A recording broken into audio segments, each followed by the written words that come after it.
So I will call the regular meeting of the Oregon City Commission to order for November 18th, 2015. It's now 7 o'clock. Let's do the roll call. Commissioner Shaw? Here. Commissioner Pauly? Here. Commissioner Smith? Here. Commissioner Mengelberg? Is excused. Yes. And Mayor Holliday? Here. Although Commissioner Mengelberg will be joining us later. She had an obligation at the City of Canby's meeting tonight. So if you please stand and join me in the flag salute. I pledge allegiance to the flag of the United States of America and to the republic for which it stands, one nation, under God, indivisible, with liberty and justice for all.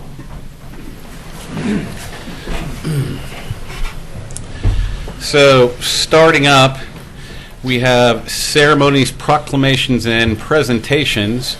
And I'm going to first ask the city recorder to play an audio clip we have queued up, if you would. Hi, Katie. My name is Judith Miller.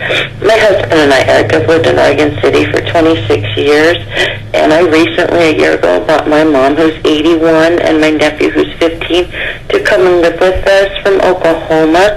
This morning we were taking Chase, who's 15, to see an orthopedic surgeon, and my mother was eating a piece of bread. She's 81, and she started choking, and the bread was stuck in her throat, and she couldn't cough it up. She wasn't breathing, so I pulled the car over, and I happened to see an Oregon City Public Works truck, and John Waverly and Denise Kai were in the truck, and they pulled the truck around, and they parked behind my van, and I started yelling and saying I needed help. My mom couldn't breathe, that she had something stuck in her throat, and Denise came over, and my mom, the van was sitting on the ground by then, and Denise came over and she did the Heimlich maneuver on her, and the second time she applied it, Mom was able to clear her throat and get the bread out, but she wasn't breathing.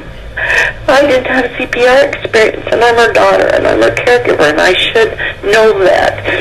But I thank them profusely, and we went on our way to take Chase to his orthopedic appointment. And my mother's just fine. I mean, she's alive, she's breathing, and she's grateful, and it's like it's not a big deal to her, but I feel like these two angels helped my mother. Otherwise, she wouldn't be alive right now, and I wouldn't be having her sit in my living room watching TV with me. So I needed to let somebody know that they were to call me, and would be happy to go over this story. I really, really would like the city to know how grateful I am, and my mother is to. She's fine. Chase and I are traumatized, but now I know how important it is to have CPR training, which I don't have. But anyway, please feel free to give me a call. I really want these two people to be acknowledged, and especially Denise for taking care of my mom. My mom probably weighs twice what she does. She's so little, but Denise was able to help her and save her life. Thank you very much. So that tells the story. The willingness of Denise and John to stop and assist in the situation likely saved Miss Thornton's life. While in the scheme of things, handling a routine emergency at a park or pool or the Pioneer Community Center may be common occurrences for our employees, it's a major ordeal for the victims and their families when it becomes a situation of life or death. Therefore, John and Denise, you are to be commended for your outstanding professionalism, effort, and the willingness to assist an Oregon City citizens in need. It is important for you to know that your good deeds and excellent work are not going unnoticed. Thank you for all that you do every day. You can take special pride in knowing that your efforts positively affect the quality of life in the city of Oregon City. And now, if you guys will come up, we're going to present you with an award.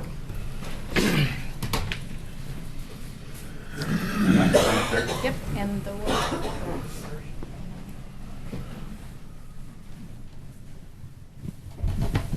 So the certificates, okay, so we'll do the awards first.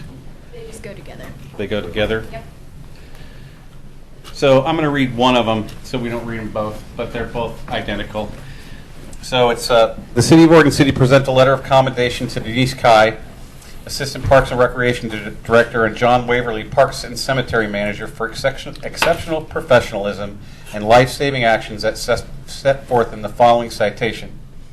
On Friday, October 16, 2015, Denise Kai and John Waverly were driving a city vehicle when they were flagged down by an Oregon City resident, Judith Miller. Ms. Miller had been driving to an appointment with both her nephew and her 81-year-old grandmother. Sorry about that. When her mother began choking on a piece of food. Realizing that her mother was unable to breathe, Ms. Miller stopped the vehicle and pulled to the side of the road. Not knowing how to provide first aid, she noticed a city vehicle driven by Mr. Waverly approaching and flagged the city vehicle down for assistance. John and Denise immediately jumped out and assessed the situation. Denise, being well trained in first aid, without hesitation performed the Heimlich maneuver until the object was dislodged and the victim, Joyce Thornton, was able to breathe normally again. John was also able to provide assistance to Ms. Miller and her mother throughout the ordeal. The willingness of Denise and John to stop and assist in this situation likely saved Ms. Thornton's life. And that's the same paragraph we just did. So, thank you very much. We'll give that one to you.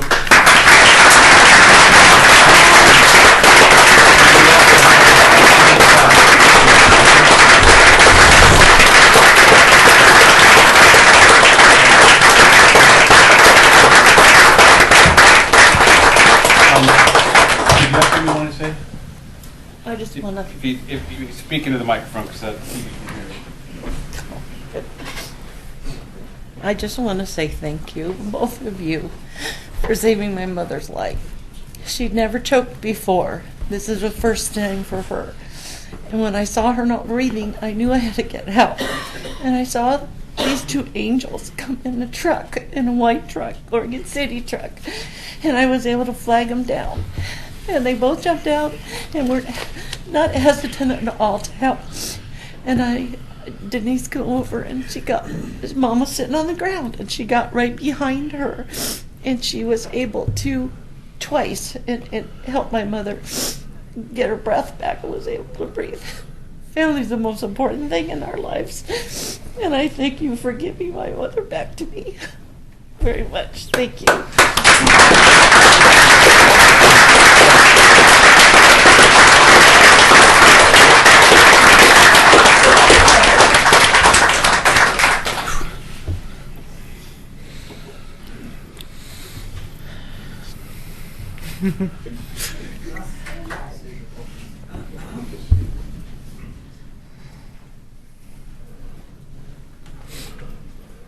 So on to the more scintillating part of our program. The Planning Commission Annual Update, item 15636.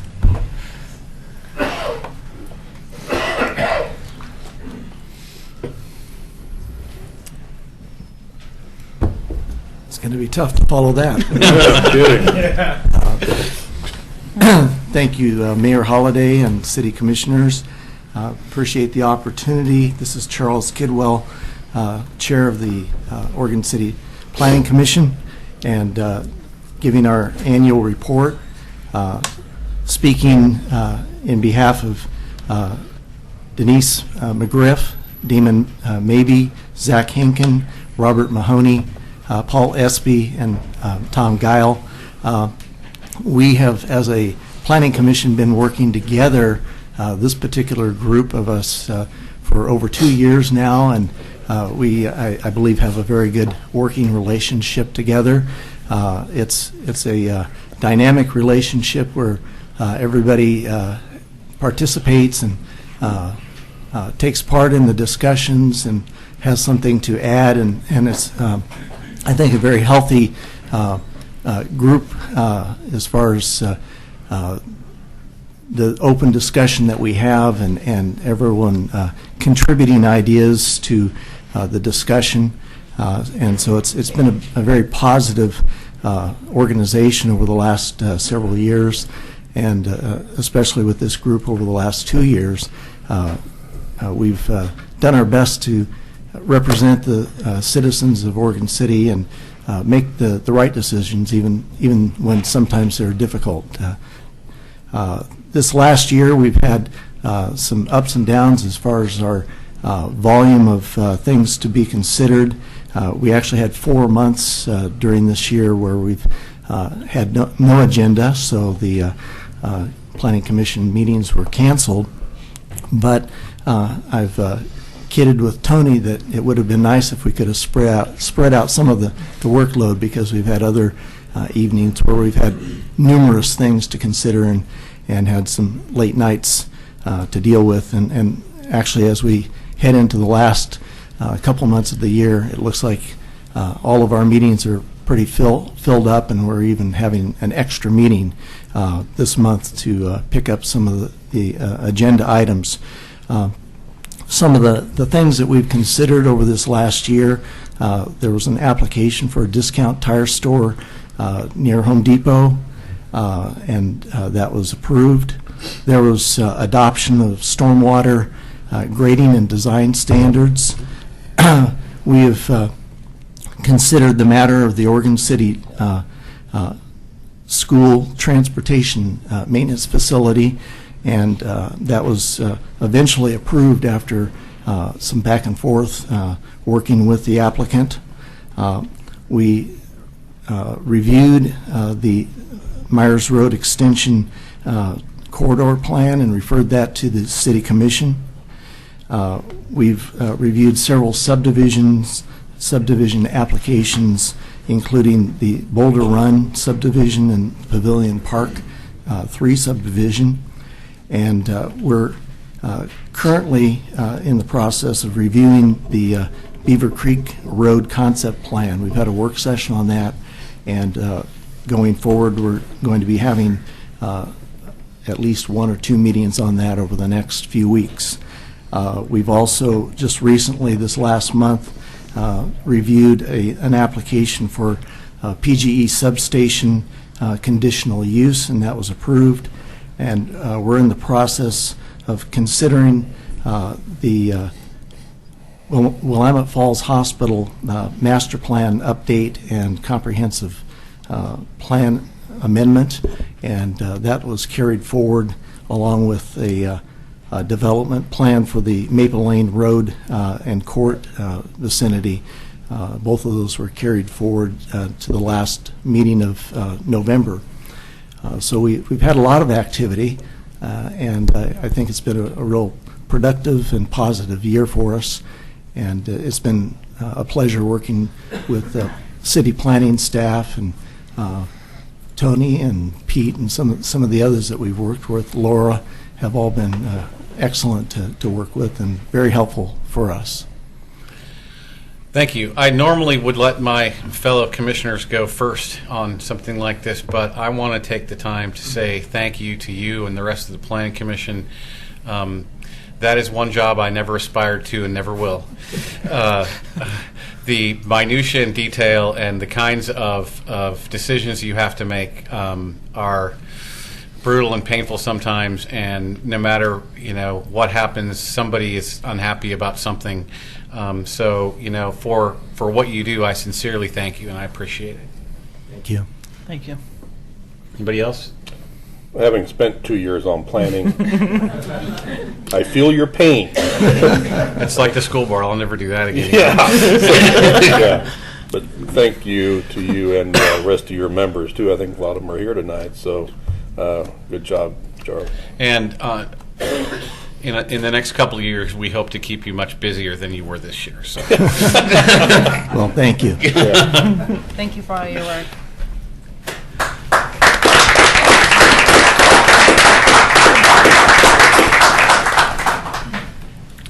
So now we have a presentation from our friend and colleague, Metro Councilor Carlotta Collette. Owen. She brought me a check. All right. We like I you. noticed that. I wanted to just hand out a couple of things. Maybe you could pass them around. I guess I get to go to Hawaii. The first one is about the program. So I'm not doing I better be on the microphone, right? Mm-hmm. Good evening, Mayor and Commissioners. It is really a pleasure to be here. I've been here 3 times today, so I'm in Oregon City a lot. And I want to second what you said about the planning commissioner, Mayor. When I was considering getting involved in politics, I consulted my mother-in-law, who was also in politics in California, and she said, whatever you do, don't get on the planning commission, because all you get to say is no. And it's really the hardest job in running a city, and I think you're probably absolutely right. And the folks who do it are really to be thanked and appreciated, and especially in a city like Oregon City, where you're really doing some exciting things, and they're busy. And I think you're right. They're going to be busier over the next couple of years. And hence this check. So what, for those of you in the audience, this is actually one of the bigger checks that we've given in the Community Planning and Development Grant Program. Slightly over $500,000. It's really exciting for me to be able to recognize your work and to be able to partner with you on the Willamette Falls Legacy Project. This is our next installment, maybe I should say, in keeping that work going forward. It's really great. We're excited on the next proposal, which is the planning and development on the site, and in collaboration with the owner who's matching this grant. So for me, it's a really easy thing to give you. So, do you want me to? Well, here, you want to get down and get a picture and do all that. Thank you for being such a champion of the project. You're being such a Facebooker, I'm sure you're going to want to post it on That's Facebook.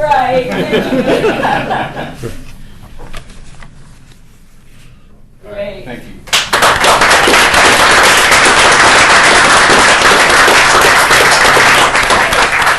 One other thing, I handed out both the overview of the planning program and who else is getting grants, but also the map of the project that we are submitting jointly with Oregon City and I think Clackamas County, I'm not sure who all, to apply for an EPA grant, area-wide grant, to help us look at the brownfield potential, not just at Willamette Falls, but along the entire McLaughlin corridor, to look at sites that might be contaminated, but that could be cleaned up and put to better use. We're going for the biggest grant that EPA gives, so we will probably need letters of support from everybody. And then the third thing I wanted to mention was that I had a sneak peek tour of the work going on at Kanema Bluffs today. Those of you who follow me on Facebook saw the photos. But I wanted to invite you at some point when it's a little bit less muddy and safer to come out and see the work we're doing. It's really very cool. It's very exciting. The idea is to be able to have a handicap access, wheelchair stroller, a path that takes us around some of the most interesting and accessible just from the entrance places in the park, and it's going to be really beautiful. The wall is going to be beautiful.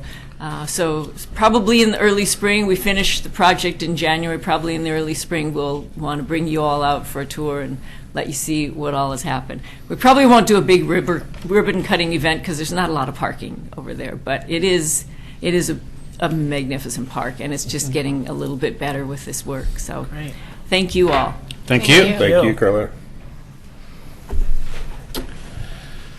Okay, on to 15638, tourism presentation by Jonathan Stone.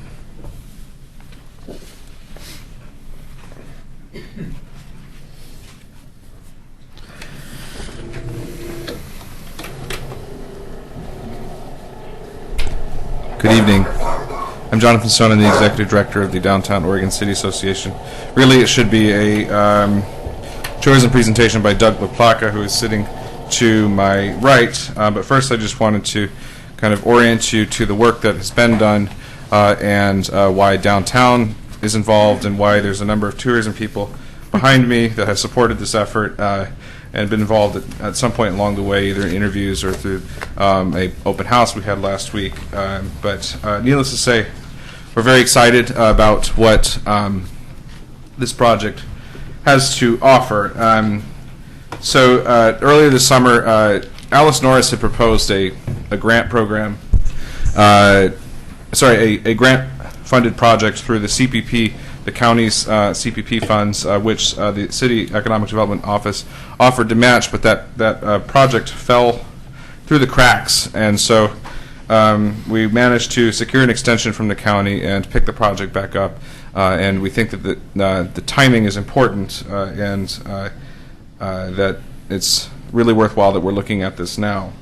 There's a few things that we want you to consider as Doug sort of presents the findings or the final recommendation of the plan, and that is tourism a continued priority of the city? I believe it is, and you've made an important step with the raising of the tourism lodging tax, and we're wondering what the next step is, and we're actually proposing it tonight. And then, do you continue the grant program funded by the city's tourism tax? And as in the letter that you've received from me this evening indicates, my organization has benefited greatly from the OCCIT tourism tax program, grant program, but we honestly believe that there's a better use of those funds out there, and that's something a bit more aligned with the strategic plan and something that is focused on promotion. And at the end of the day, let the laws of economics take over, where everybody benefits from a rising tide. And then the question is, how soon should you act? So if you agree that the grant programs are no longer the most effective option, you should take decisive steps to move this plan forward as soon as possible. Just judging on the 30 people that showed up for the open house last week on Monday, and sort of the largely supportive comments and really no constructive criticism for the plan itself, I would say that this is a time to sort of take advantage of that alignment in the tourism industry in Oregon City. With that, I would like to introduce Doug. Doug is the CEO of Visit Bend, and he's also, I don't know what your title is of Point B. It doesn't matter. Okay. But he also does consulting work on the side, and he's was chosen from a very strong list of candidates for this project, and I think that you'll enjoy the recommendation that he is going to propose. So where did the funding for his work come from? It was 50% from the county's CPP funds, and it was a match through the city's economic development office. Okay. Okay, thank you, Jonathan. Again, my name is Doug LaPlaca, and I've been instructed to keep my comments to you under 10 minutes. So I'll divide my time into two sections. The first, I'll share with you a few observations that I've made that I think are important for to share in this forum with you about the tourism opportunities in your community.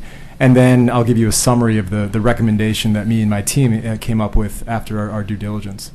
So the first comment that I would share with you is the potential for your tourism economy in Oregon City is enormous. And I shared this with the group at the open house last week. The good news is that the tourism assets in Oregon City have the potential of generating significant growth for your local economy, and I think that it would impact every segment of your local economy. The downside of that is that right now those tourism assets are not fully developed and not fully operational. But the good news is we can fix that. The second observation that I'd share with you is that I work with destinations all over the western half of the United States, and I don't think I've ever come across a destination where the planets are so aligned from a timing standpoint. It seems to me that Oregon City is at a critical point in the evolution of your community, and tourism can be a big part of that. So with everything else going on, the timing seems perfect to get the community together, align behind a common vision and a common plan to take your tourism industry and your tourism economy to the next level. And from everybody that I've spoken with, it seems like there's never been a better time than now. Those would be my general opening comments. I know that all of you have hopefully have had a chance to see the plan. I won't take the time to go through all of the key findings and directional observations, but I will say that at the end of the process, we came up with one plan that me and my team were very enthusiastic about and continue to be. And when we shared it with the tourism stakeholders at the open house last week, there seemed to be a general consensus and a high degree of enthusiasm that they could all align behind this plan. The plan is not entirely different than what has been presented to Oregon City in the past. What is different is is how we have divided the responsibilities to achieve the end goals and the implementation plan over a 3 or 4 year period to achieve them. One of the things that we found was the recommendations that have been made to your community in the past were recommending massive change all at once, and it was just too much to implement all in one foul swoop. So we broke, we divided the responsibility into 3 distinct pillars. We assigned a leadership group to each one of those pillars, and then we segmented the critical steps to achieve the end goals into bite-sized chunks, if you will. I think they're going to try to get that on the overhead, but essentially, a key ingredient in the plan is that whereas in the past the city itself has taken somewhat of a passive role in tourism development, this plan recommends very clear ownership, doable, but ownership and involvement from city staff and elected officials to be involved in the development of the tourism industry. So you'll see that when the plan is in front of you that the 3 pillars of responsibility are heritage asset operations, tourism promotion, and financial strategy. And then on an annual basis, there are key milestone objectives that have to be achieved within each one of those pillars. The city's role is the easiest, and that is to own the financial strategy. And when we laid out the financial milestones, it's very achievable. We believe that right now, with just the money that's being brought into Oregon City for tourism promotion, step 1 of the implementation plan, year 1, is already covered. The city would have to do nothing. The plan includes some recommendations on how the city can take ownership of establishing and implementing a financial strategy for the long term. And we can either go through those in detail now, or we can leave it at that. I mean, that's it. I don't know. Do you guys? Should I leave it at that? Do you want to ask questions, or would you like me to get into more detail in terms of what we're recommending? Let me ask you this. Sure. So under the financial plan, there's $120,000. Where's that coming from? That is coming from the current TLT collections. So all of is that the total amount of the tourism lodging tax collections? That's correct. So everything else that we've been doing with that money would stop? Yeah, one of the recommendations, if you're going to implement this plan, it would be the first decision that you would have to make is to terminate the current grant program. I think what's important to know about this plan is that the lodging tax is going to play a large role in funding this, but as we go on this journey of achieving these milestones, that we're hopefully going to unlock more money along the way. It's not necessarily all city money or all lodging tax money, but that it's a journey together to year by year, milestone by milestone, identify those new funding sources. The $120,000 rough number identified for sort of year 1 milestones, my understanding is equivalent to what is available in the current year's take on the lodging tax, plus some of that reserve that might be in there. And so it wouldn't be that hard to, if you choose to terminate the grant program, to very quickly move ahead with this framework plan. So I guess my question is, because people have been talking tourism in Oregon City since I was in high school, and we've had more groups than I could count on my hands and my feet, and a couple other hands and feet here that all had a little piece of that. Is this bringing all of those groups together under one umbrella, and everybody's going to play nice with each other? Yes, absolutely. They're ready. Okay. It's mystifying, I understand. It's a new day. To be honest, I'd like to see this, but I'd like to see this in more detail than we have tonight. So I'd like to see this in a work session with more than a couple of you here, so that we can really get into this and understand what you're talking about, because I think it deserves more than 10 minutes. And to make a decision to go a completely different direction than we've gone before is going to take way more consideration and way more information than we're possibly going to be able to glean tonight. And it's going to take a lot more convincing from a lot more people that the 22 or 28 groups that we have out there that do this, that, and the other thing are all actually coming together and are all actually going to work together towards one common goal. Because I haven't seen it in the past. Now, I'm not saying it can't happen. I'm just saying I want to hear from more than you and Jonathan, and we don't have time to do that tonight. No, and several of the commission members were at the open house, and we saw the full presentation, and that would be good for us to see the full presentation. But I do feel, after hearing different members of the different groups, heritage organizations talk, that they are ready to work together and do something that is really planned out and through a concrete process and steps to really make a lasting difference and really to pull together and do what has been trying to, be done for a long time. So I'm excited to see that there's a plan in place. Every good thing has to start with a plan, and that there's actually tools and steps to implement that plan. Commissioner Smith? I agree. Okay. You agree that we should have a work session? Well, yeah, I think the plan, and I've been able to look at this probably more than anyone up here. This is something that has already been said, we've been talking about for a long, long time. I've probably been involved with tourism in Oregon City for 20, 25 years. I have not seen the synergy that's happening right now. I have not seen the amount of willingness to partner that I am seeing right now. I have a ton of questions still about this.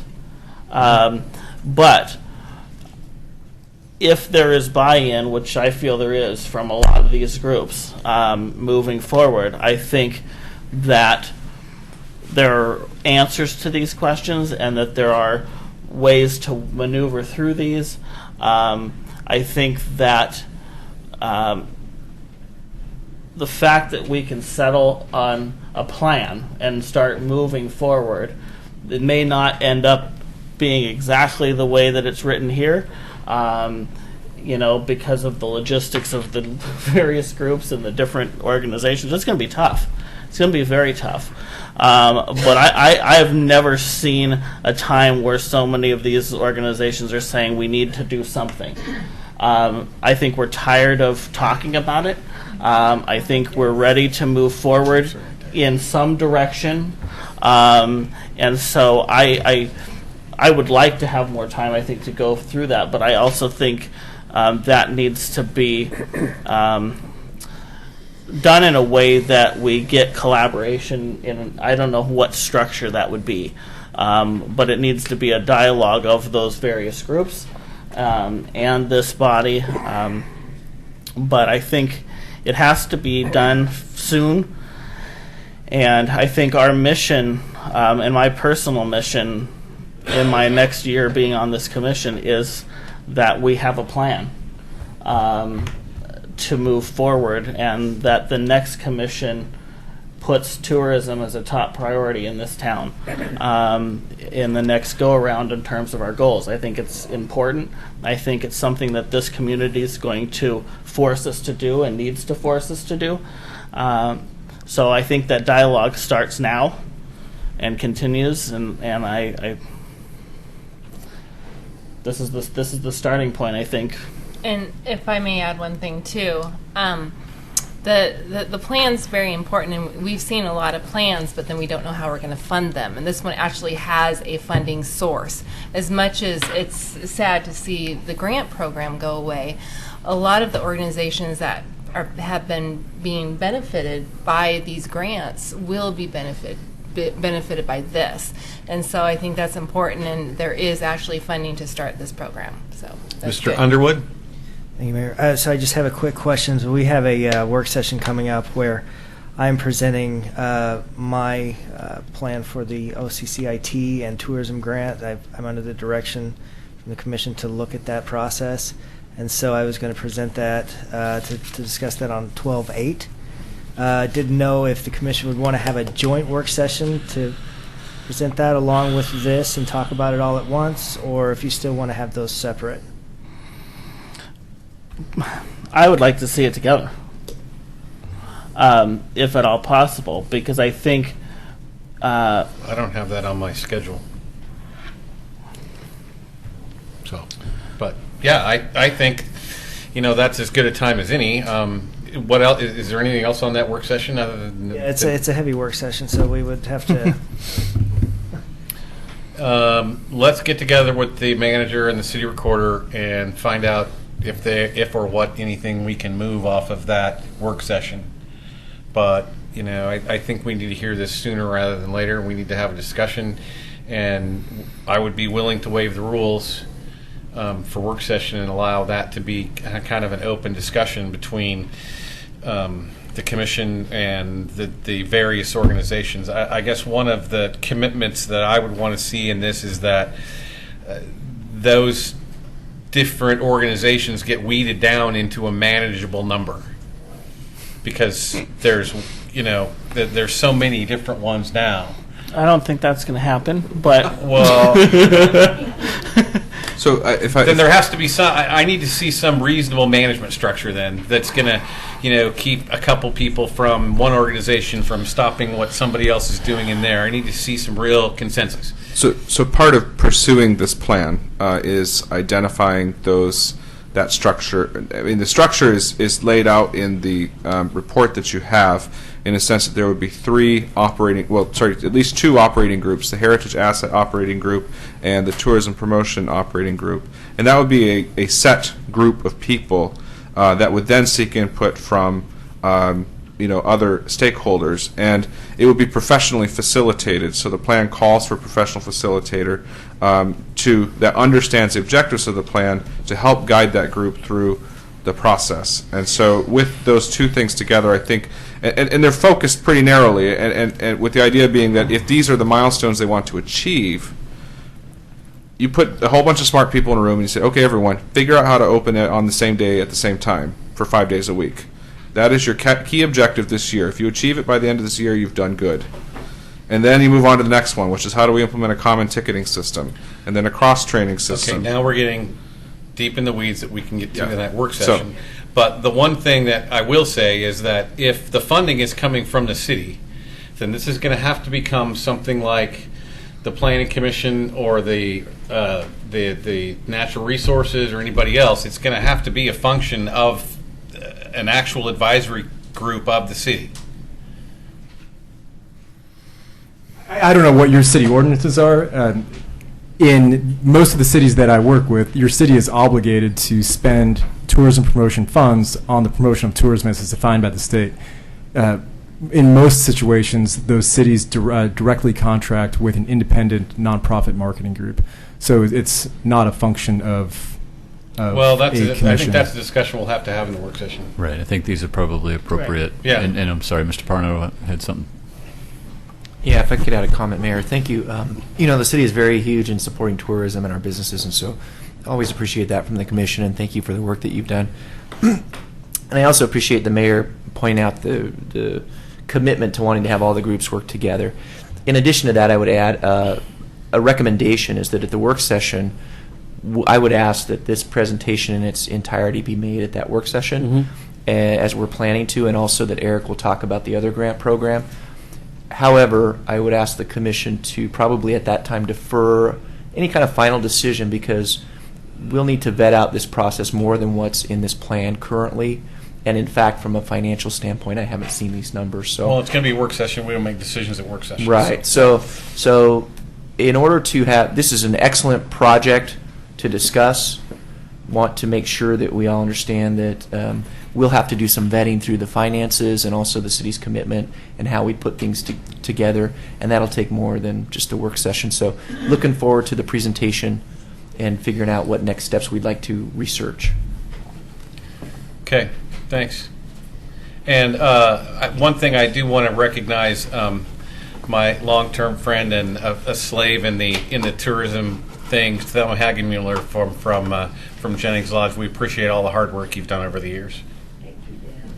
Thank you. Thanks for coming, everybody. Thank you.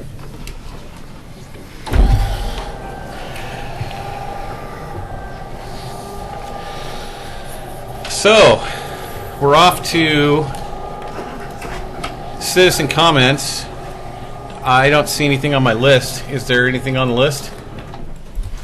So, last chance, if you want to have a comment as a citizen, speak now. Then we'll move on. Everybody okay with the agenda? Yes. All right. I guess what I'm wondering is, Commissioner Mengelberg is supposed to be here in the next 5 or 10 minutes. Yes.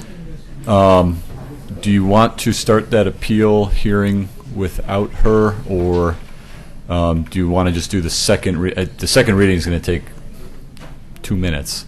I'm just wondering, once we start that appeal, it's probably going to be difficult for her to sit in on that. So if you're comfortable moving forward without her, since she's not here at this point, we just as long as the applicant doesn't have any problems with that. Okay. So we'll change the agenda, and we'll move on to 15-624, the second readings ordinance number 15-1012, Pavilion Park 3 development application for a zone change. Mr. Kabizman. Ordinance number 15-1012, an ordinance of the City of Oregon City amending Title 17 zoning, Chapter 1706020 of the official zoning map of the Oregon City Municipal Code by changing the property identified as Clackamas County Map 3-2E-07B-04100 from R10 Single Family Dwelling District to R6 Single Family Dwelling District and approving a 25-lot subdivision. Okay, I guess I got a little ahead of myself. Can I have a motion in a second, please? I would like to move the second reading, excuse me. Second. Okay, so motion by Commission President Pauly, seconded by Commissioner Smith. There we go. Call the roll. Commissioner Shaw? Aye. Commissioner Pauly? Aye. Commissioner Smith? Aye. Mayor Holliday? Aye. Passes. Okay, back to the agenda. Let's just go ahead and move on down because I think this is going to take enough discussion. I should give Commissioner Mengelberg time to get here. So we'll go to 15-625, Resolution 15-29, a resolution interpreting the term designated as a city park in quotations as set forth in Chapter 10, Section 43 of the Oregon City Charter, adopted in 1970. That's correct. Okay. So, and the reason I said that will become clear and apparent in a while. thank you, Mayor and Commissioners, for your consideration of this particular issue. We've had a lot of consideration of this particular issue. Several meetings we've been before you. The last meeting we're at, we put together a pretty detailed presentation about history of the park, history of land use with relation to the park, and history of our parks master planning, and it's in regards to the park property and the operations center.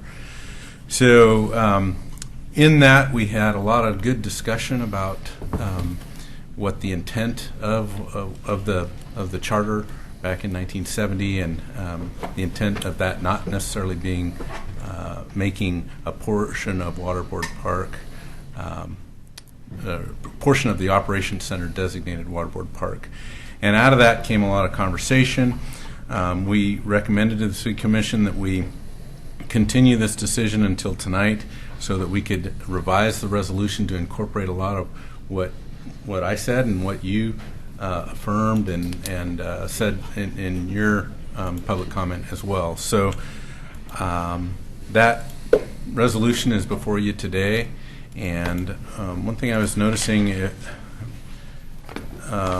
my packet's got the final version of that, and I'm not sure if you've seen the red line version of that, but there's quite a few items in here. Katie, I just sent you an email. I don't know if we can pull that down if you want to see those details or if you're comfortable with that, but we're asking for your approval of Resolution 1529, which really interprets the term designation as a park as set forth in Chapter 10, Section 43 of the City of Oregon City Charter. So with that, I don't need to say much more. I want to thank you for all your work that you've done on this. This was continued twice. So the level of research that has gone into this has been astounding. Thank you. Commissioner Shaw? Mr. Kabizman, you've probably read through all this here this evening, and your thoughts. Sure, Commissioner Shaw. I worked with Mr. Lewis to help put this together.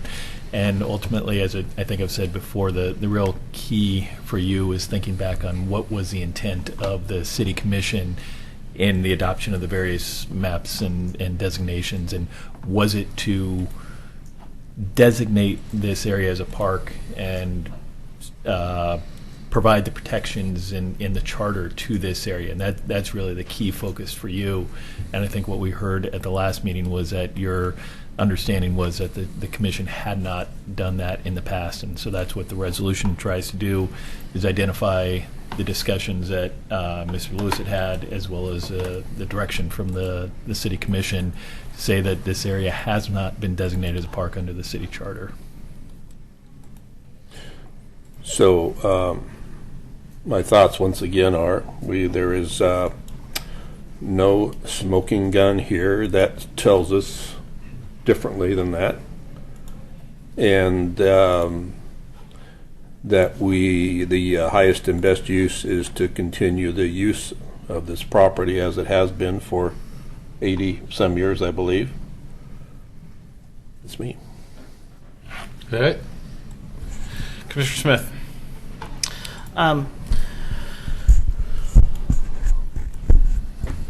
I do not believe that the Operations Center sits in a park.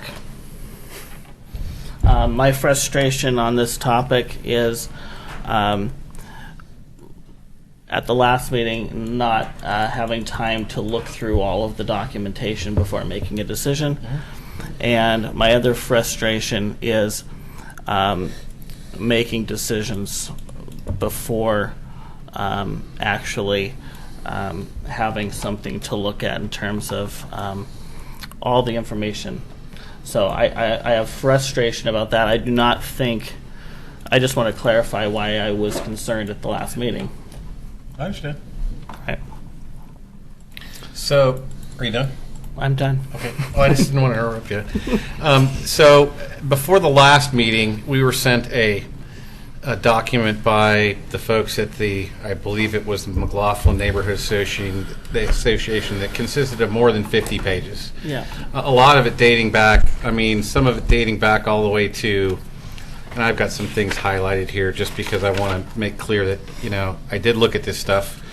April 2nd, 1941. Some of this goes way back, and then it works its way forward to 61. Most of it, all of it, was prior to the time that the 1970 Charter Amendment was done for Chapter 10. And it's pretty clear in the 1970 Charter Amendment that the outlines of Waterboard Park are fairly accurately delineated. Is that correct? That's correct. So, minus some other piece of rather outstanding evidence, and given the fact that has been the historical use of this site for going on 80 years, if not more than 80 years, and given the fact that we have spent, and anybody who says we haven't had process on this, we've been looking at this thing for at least 5 or 6 years, maybe longer. I know for a fact, because my partner was on the commission for 4 years before I got here, that it was a painfully long and drawn-out process of looking at virtually every piece of vacant land, whether it was for sale or not, inside the city limits of Oregon City, and there just isn't another parcel that is available for us to purchase to put public works on, or if it is available, it is well outside of the range of what we can afford to spend and then still have anything left to actually build the site on. So at the end of the day, there isn't anything anywhere that says this was a park other than a few minor exceptions when somebody colored in a square green somewhere on a map. Minus any ordinance, any resolution, anything in the minutes of any meeting that says otherwise, there is no decision for me to make. So I would now entertain a motion I would like to just mention, I'm sorry, that there were 3 comments that were submitted to the record. One by Jesse Buss, one by Terry Stewart, and one by Cameron McCready. And they were sent to you via email, and they are on your monitors for review. And has everybody read them? Yes. Okay. Yeah. Thank you. Okay. Well, if you read one, the rest of them are all virtually carbon copies. And so that's where I would like to make mention for the record that Commissioner Mengelberg has joined us. Yeah. Yeah, I just want to say one more thing. I go back to the old adage, show me it in writing. And like you mentioned, you can look at maps, but it's clearly in the charter that was voted on. It's clearly in the charter amendment since 1970 that it's clear. It's in writing. And I guess, you know, when we talk about historical names of things, if we take Laurelhurst includes Laurelhurst Park, but there are many blocks around that are part of the Laurelhurst neighborhood. And I believe if you go back and look at some of these documents from the 40s and 50s and 60s, they talk about the area of, what was the term they used in that, John?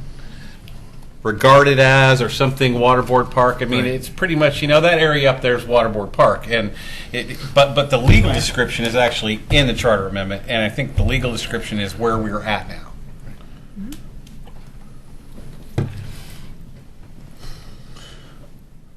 All right. We're going to make a motion here. There we go. Like to move to pass the 15-625 resolution number 15-29, a resolution interpreting the term designated as a park as set forth in Chapter 10, Section 43 of the City of Oregon City Charter. I second that. Moved by Commissioner Shaw, seconded by Commissioner President Pauly. Is there any further discussion? Please call the roll. Commissioner Shaw? Aye. Commissioner Pauly? Aye. Commissioner Smith? Aye. Commissioner Mengelberg? Aye. Mayor Holliday? Aye. It passes. And I do want to say that I appreciate Commissioner Smith's doggedness in keeping us on track and making sure that we looked at every bit of paper, because I think it's important that we do that on something that's as controversial as this has been. So Yes. If anybody says that we aren't transparent or don't do our work, then they don't watch our meetings. Well, I want to speak to the McLaughlin Neighborhood Association also. I want to thank them for all of their intensity on this and their work, and I hope that you kind of understand how we have to do about our business here. So, okay, so we're going to move back up the agenda. We saved this one for you, Commissioner Mengelberg. So we are going to do 15-632, appeal of a decision to deny public improvement modification request, planning file AP 15-0001, appeal of PI 15-0001, and I assume this is Mr. Conkle? Yes, actually, I'm going to call up Mr. Walter to help with the presentation here. So tonight you have an appeal of a denial by the Community Development Director of half-street improvements associated with a construction of a home on a lot of record. So I'll go ahead and turn it over to Mr. Walter. It is quasi-judicial too. So you want to define that for us? Is this a public hearing? It is a public hearing. Okay. And it's quasi-judicial, which means you're acting as a judge, and there are certain warnings that will have to be read into the record when we open the public hearing. Okay. Mr. Walter? Thank you. Good evening, Mayor and Commissioners. So a little background on this is in 2013 we adopted a new transportation system plan, and with the plan we adopted code requirements that require that street improvements not only be made for land divisions and site improvements and big developments, but also apply to new construction of single-family homes as well. And that's codified in Chapter 1204 of our code. We also provided in that process that those improvements would be a half-street improvement, sidewalk, curb, gutter, street trees, and those sorts of things. And we provide in that code that any modifications to that requirement be processed as a type 2 land use decision. So that puts any request to modify that requirement into the land use process. And this is the first type of application of this kind that actually went through the staff level review. And we denied the application. So I'm going to back up a little bit more and explain the property in question. The property in question is about a 5,000 square foot lot that consists of 2 old 25-foot wide lots of record from the old Nob Hill plat. And in 20, and that's in the packet, but it's a small lot. It's in the R8 zone, so it's considered a legal non-conforming lot. And we made that lot a legal lot of through a type 1 lot line abandonment process, recognizing that it was a small lot, but which allows it to be constructed on. And that was a decision that was made in 2013. So the applicant in this case applied for a building permit and for a new single-family home on this parcel. And that building permit was conditioned on the provision of the public improvements. And in this case, the city engineer looking at the layout for Harriet Street and the fact that Harriet Street is a 50-foot wide public right-of-way with an unimproved street situation. So there's about a 20-foot wide gravel road that goes in there from Morton Road. The road is a dead end at about 350 feet long, and it stops at stubs into a private property on the north. And there's been development along that road. The lot was created along with 2 other lots of the same size to the south of that, which also have new building permits issued and constructed on them. So all 3 of those lots were conditioned the same way. And the city engineer accepted a fee in lieu of construction because they didn't know what the type of improvement that needed to be built there was exactly, because it's in an area that doesn't connect to any sidewalks yet. So they had an engineer's estimate submitted for the cost of the sidewalk improvements, and city code requires that if we take fee in lieu, it'd be 150% of the cost of that to account for soft costs and things like that. So that was. So hold on. I need to understand where we're talking about. So this aerial photo that you have.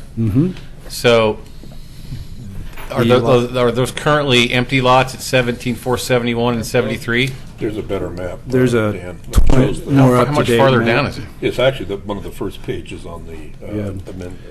So the parcel in question is addressed at 17465 Harriet Street, and the 2 lots to the south are 17471 and 17473 Harriet Street, and all 3 lots have homes constructed on them.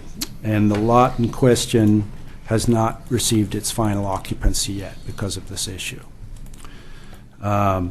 So the applicant, Ms. Brady, went through the Type 2 modification process, and we wrote the staff report and denied the modification request. And that decision is what is being appealed to you tonight. Part of the reasoning why we require street improvements is to fulfill the purpose of our street code, which provides that to the maximum extent possible, proposed streets connect to all existing or approved street stubs. And that code goes on to say that in reviewing applications for development, the city engineer shall take into consideration any approved development and the remaining development potential of adjacent properties. So we know from experience that when we zone land for higher density within the city limit, the potential to redevelop large lots where street stubs are stub to is high, and when property owners decide that they want to redevelop, we require street dedication and exactions in order to make street connections and make sidewalk connections and that sort of thing. In our transportation system plan, we don't identify every possible local street connection because that is a lot of detail work that really just is done when development review happens, but it is a requirement of our code. So even though we don't identify where local streets could connect to, we know that a local street could connect in this place, and there are stubs both to the north and the south of the property in question off of Gilman Drive and on Harriet Street. And this is a reflection of the new code and the new street standards that we have in place.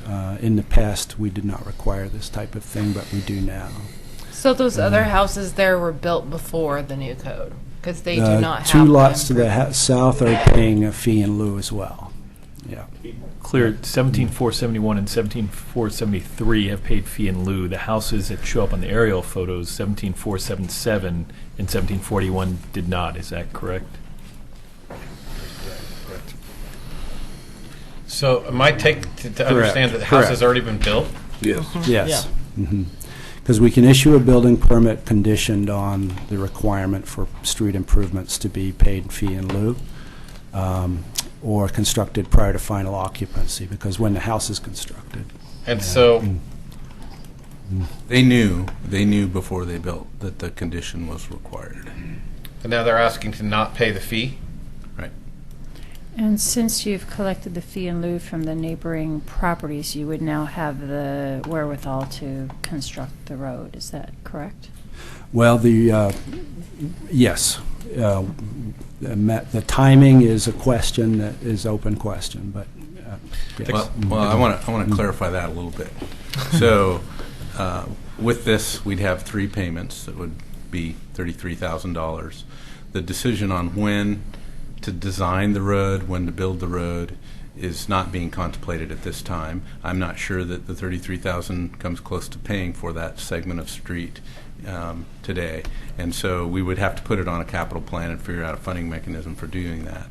The more likely scenario is that properties around it come in for development plans, and at that time we'd probably look to them depending on the size of the development. For instance, if it's property to the north, or the properties to the north, because there's actually two of them, that they would be required, conditioned to, as they go through the land use process, to build the street, public street on and through their parcel, so off of Gilman. And they've actually done frontage improvements along Gilman, and they've created an intersection that would be a future street connection through this property. They just haven't chosen to go through a land use process. So when that were to happen, the city would be talking to them about utilization of that $33,000 to finish the street. And my sense is that segment of street is going to cost a lot more than that, and we would have to make a decision whether or not we could bring capital dollars to the table to finish that, at least that segment of street that gets them all the way to Morton Road. And that would be my approach to dealing with that, because it would be nice to be able to get the full street connection, as long as the pedestrian improvements that would help a lot of those folks, be either on Morton or on Gilman, to have yet another route of access in and out as a pedestrian, bicyclist, or driver. So when 77 and 81 were built, is there an easement or a dedication for the street and the sidewalk to meet city code? There's right-of-way there. It's a dedicated right-of-way. Pete, I don't recall if we're asking for additional right-of-way on this one, or? No, we're not. Okay, so the same right-of-way exists in. So if we wanted to come back later, we would be able to get sidewalk and half street all the way back down to Morton. That's correct. Correct. Okay. Now it works. All the way down to Morton. Yeah. Okay.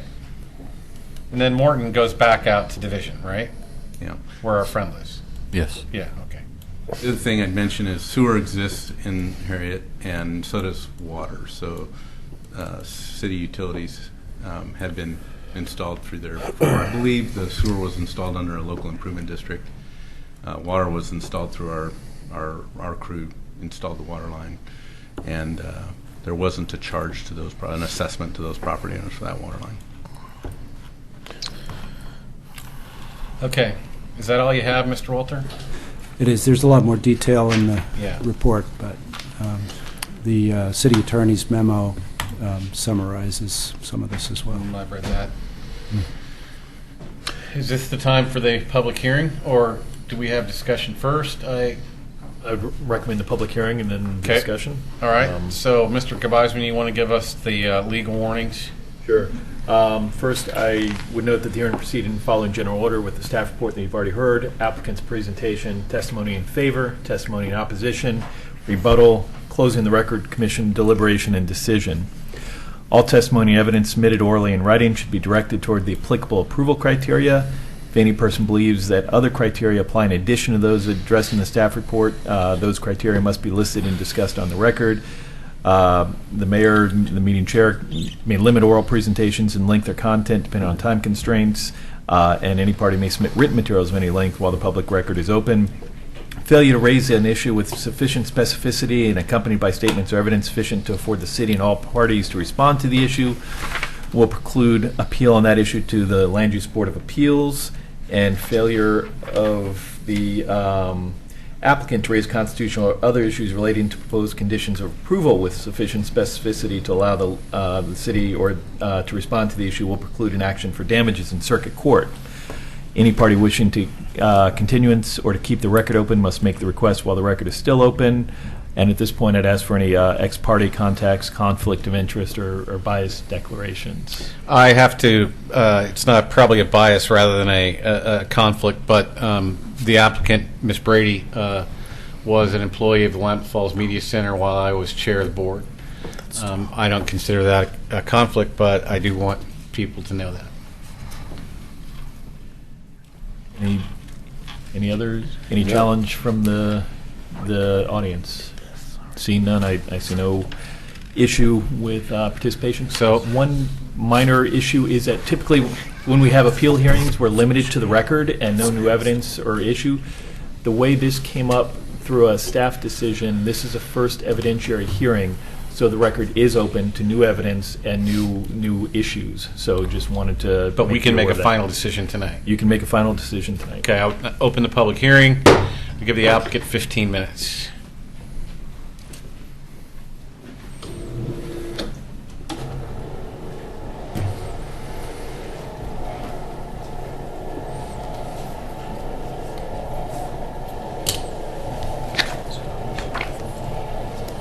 Give him the city recorder.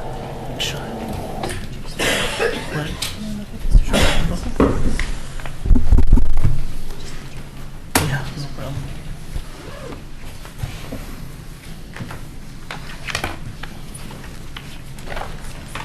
Mr. Mayor, Commission President, and City Commissioners, we appeal the city's denial of our modification application. Even though we've done this a couple times, can you give your names for the record, please? Sorry. Barbara Brady. Tom Brady. Thank you. We appeal the denial of our modification application both because the application was not fairly, fully, and completely reviewed, and because the city's demands of us are unconstitutional. The 3 U.S. Supreme Court cases we discussed in our modification application built on each other to clarify which circumstances allow the government to take private property for public purposes under the Takings Clause of the Fifth Amendment of the U.S. Constitution. The 1997 Nolan case clarifies that Oregon City needs to demonstrate an essential nexus between occupying our house and the need for the extensive street improvements. The 1994 Dolan case clarifies that Oregon City needs to demonstrate rough proportionality between occupancy and the need for street improvements by making an individualized determination that the requirement is related in both nature and extent to the impact of occupancy. The 2013 Kuntz case clarifies that both essential nexus and rough proportionality must be demonstrated, even when the demand is for money. There must be a reasonable relationship in both nature and extent between the city's demand and occupying the house. In our situation, essential nexus does not exist. Essential nexus means that there must be a connection between the required payment and occupancy of our house. There is no such connection. In the city's response to our modification proposal, the city attempts to quantify the impact occupying our house will have on traffic, saying that we will add 12% to the traffic on the street. This argument is problematic because it perfectly illustrates the unfairness of exacting monies only from us and 2 other property owners when clearly the other 5 households are paying nothing. It is also a problematic calculus because adding 12% to very little traffic is still very little traffic. The city cites one of our references in its denial, Metro's traffic demand model in the transportation system plan. But the city only cites one portion of the data to make a skewed argument. The model shows that changes in traffic to and from our area will yield less than 0.5% overall change in traffic in our area over the next 20 years. But the city only cites changes in traffic to the area and strangely omits traffic changes from the area. And the city entirely omits the resulting model finding that there is a net of only 0.4% increase in traffic anticipated for the area over the next 20 years. In addition to our half of the pavement of Harriet, the city requires us to construct an additional 10 feet of pavement, making our share of responsibility for the street paving more than 81%. There's no nexus between occupying our small house and requiring 26 feet of pavement, 5 feet of sidewalks, 5 feet of landscape strips and gutters. We are at the end of a dead-end street that is narrow and very far from meeting the city's designation as a 54-foot wide right-of-way.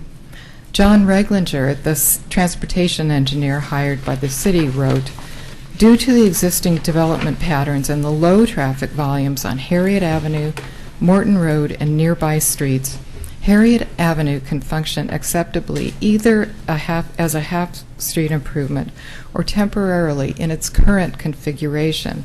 So just as we said in our modification application, the need for full half-street improvements does not arise from our occupying our house."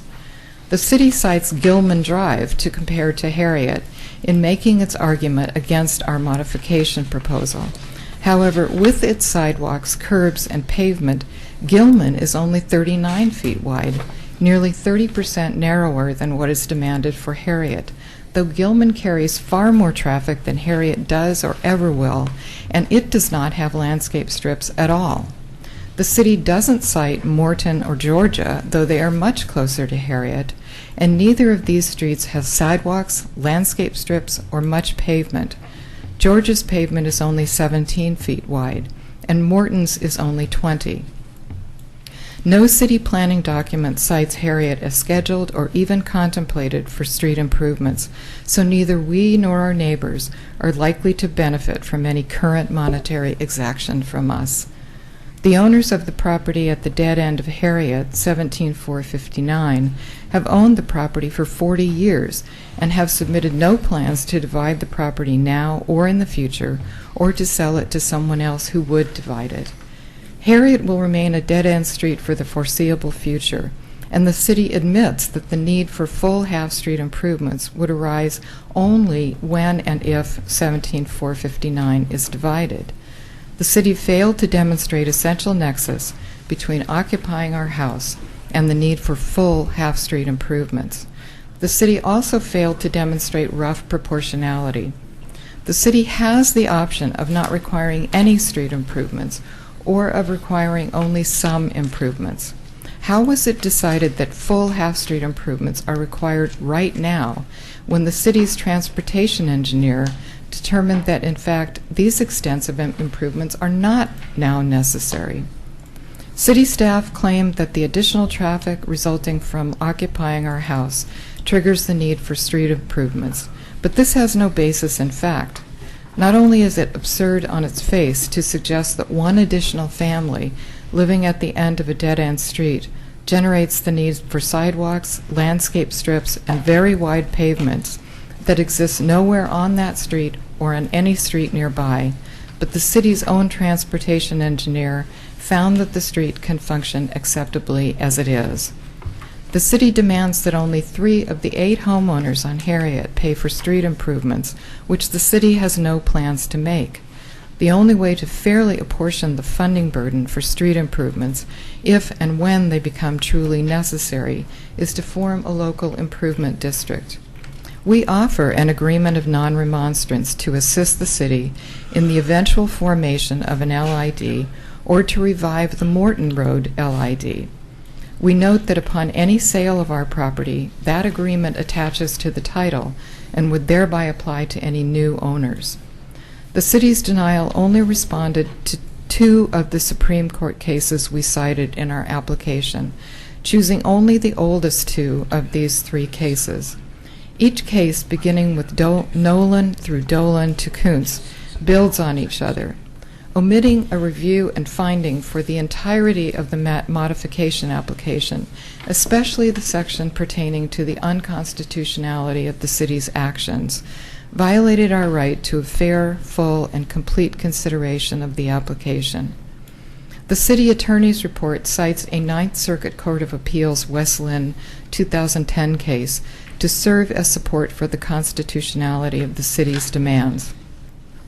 The city attorney's report cites Dolan in a footnote, but fails to include the sentence following that footnoted sentence, in which the Supreme Court found that the government had not met its burden in showing that Dolan's development reasonably related to its exaction from Dolan. The city attorney's report omits any reference to the 2013 Kuntz Supreme Court case, which effectively returns Oregon land use laws in this regard to pre-West Linn case days. Here, the most recent Supreme Court ruling relating to these land use issues is omitted, when surely the city is aware of the ruling and of its impact on our modification application. Kuntz places the burden squarely on the government to demonstrate that, in our case, it is not a demand of an in lieu of fee is roughly proportionate to the impact of occupying our house. It is not our burden to demonstrate that the exaction is not roughly proportional, yet this is precisely what we have to do here. Neither the city's denial nor the city attorney's report discusses the formation of an LID, which we have bound ourselves to supporting, should the need for street improvements actually arise on Harriet Avenue. Again, our right to a fair, full, and complete consideration of our modification proposal has been violated. Neither the city's denial nor the city attorney's report discusses the transportation engineer's finding that Harriet can function acceptably just as it is, which is what we claimed in our modification application. Our proposal for an agreement of non-remonstrance would perfectly align with this finding, given that the city has indicated that the only reason it would want half-street improvements across our lot frontage is when and if the owners of the property at 17459 ever divide their land. Since there is no current or foreseeable need for the extensive improvements, and the city's transportation engineer finds the current configuration as acceptable for current needs, there is no reasonable need now to collect funds for a possible future improvement of the street. When and if the need for street improvements arises, an LID should be formed to proportionately fund necessary improvements among all who would benefit from such improvements. The city attorney's report suggests that it is unfair for us to not pay the nearly $11,000 in lieu of fee, when the 2 other new home builders have already paid this fee. The city is well aware that these fees were paid in protest and only because of time constraints were not appealed. The city attorney surely knows that just because others have complied with an unconstitutional government demand, the demand does not thus become constitutional. This is the purpose of an agreement of non-remonstrance. It facilitates the city creating an LID to ensure that a fair share of the cost of improvements is contributed by all the property owners who will benefit from them. Though city staff have not given us any information on an existing LID, we understand that there is or was a Morton Road LID that included Harriet Avenue. Why is this LID not being considered as the logical tool with which to fund any eventually needed street improvements? And why hasn't the city even responded to our question about the Morton Road LID? In summary, our modification proposal was not fairly, fully, and completely reviewed. Our constitutional rights are violated by city demands that have neither essential nexus nor rough proportionality to occupying our house. It is unconstitutional for the city to condition occupancy of a fully permitted house on a separate platted lot at the end of a very short dead-end street on our paying nearly $11,000 for street improvements that are not caused by such occupancy, that do not conform to any surrounding street, that are not necessary currently or in the foreseeable future, that are not scheduled or planned by the city, and for which the city is not requiring other beneficiaries to pay proportionately. The need for full half-street improvements is not supported by the city's transportation engineer, who said that Harriet can function acceptably in its current configuration. Only 3 of the 8 property owners on Harriet have occupancy of their homes conditioned on their paying for these unnecessary improvements, which goes to the absence of rough proportionality in the city's demand. The future need for street improvements is only predicated on the owners of 17459 dividing their property, yet there is no evidence that this is planned or even contemplated in the foreseeable future. The family has occupied this property for 40 years without dividing that area of their land. Our agreement of non-remonstrance aligns perfectly with the current situation, guaranteeing that we will support the formation of an LID if and when Harriet should have a need for street improvements. It ensures that monies exacted from us at that time will be used specifically for Harriet Avenue improvements and will be fairly and proportionately exacted from all who will benefit. Thus, this solution, and not the city's current demands of us, protects our constitutional rights to having any property exactions from us being both roughly proportional and related in both nature and extent to occupying our house. Thank you. Thank you. You got a minute left. Anything to add? Just want to drink some water. Okay. You did good. All right. So now we're going to hear from, are there any folks in the audience that are in opposition? On the floor. I don't see any requests. Oh, there we go. Stephanie Head. I'm in opposition. Okay, well, you want to speak anyway. So if you guys sit down, we'll hear anybody else, and then you'll get an opportunity to rebut once we've had that.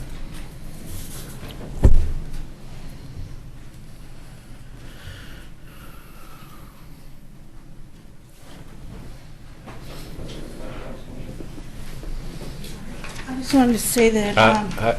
Name for the record, please. I'm sorry, Stephanie Head. Thank you. I just wanted to say that I've known Barbara Brady in a professional and personal capacity for the past 5 years. I've always known her to be meticulous when examining her details before she makes a decision.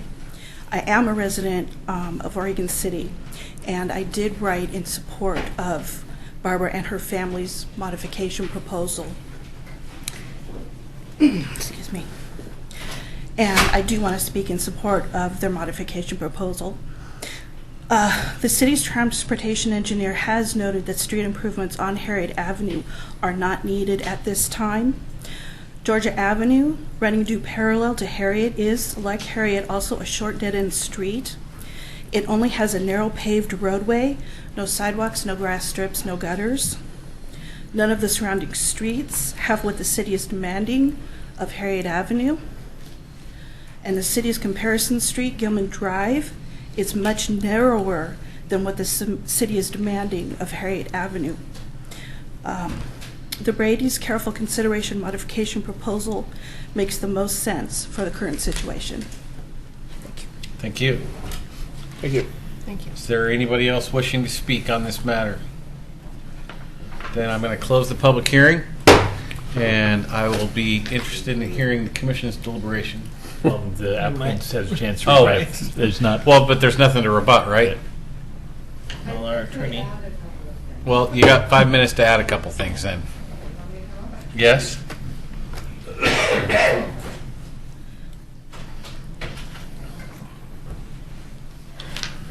While we're waiting for that, what neighborhood association is this in, or is it? McLaughlin.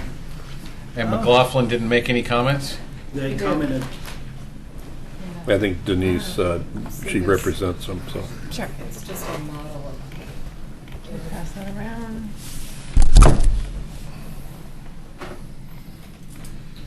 Isn't that nice? Reminds me of the Lego set. I didn't Monopoly. I didn't realize It is those from were Monopoly. hotels next door, but.